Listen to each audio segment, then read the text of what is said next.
These days, people tend not to think too much about the afterlife. Whether it is because of our limitless distractions or the growing influence of secularism, most people tend to live their lives without any consideration of the next life. And even for those who do stop to consider what the afterlife may look like, they usually have an image of an immaterial spiritual ether, a place with no time, space, or texture that is beyond the comprehension of our earthbound minds.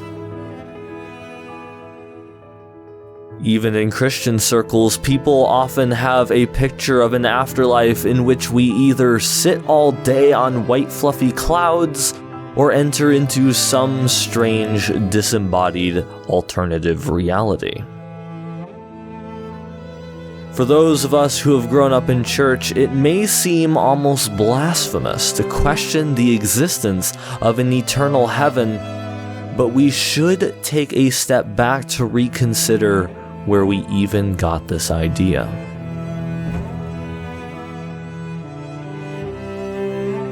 If we go all the way back to the time of Jesus and the apostles, we find that there were many people who believed and proclaimed such a concept. But it was not the Christians. It was the pagans.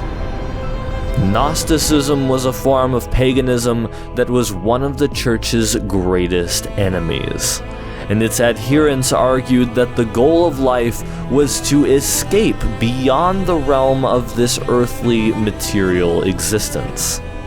They even created their own counterfeit accounts of Jesus in order to convince people that, among other things, our goal in life was to escape into a pure spiritual reality.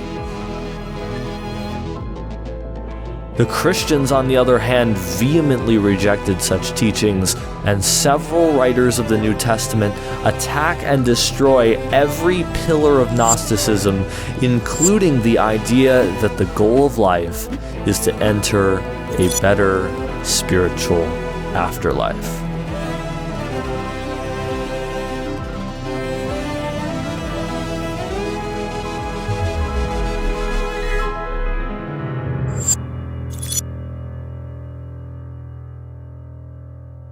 What if we are not made to escape this world, but to transform it? What if heaven is not a place with literal geography, but rather a state of being that can exist anywhere? And what if Jesus taught us to pray for heaven to come down to earth? The gospel is not about God throwing away his fallen creation because he messed up his first attempt and is looking to start over. It is about him restoring and renewing this fallen world just as he is restoring and renewing us. We are not going to heaven. Heaven is coming to us.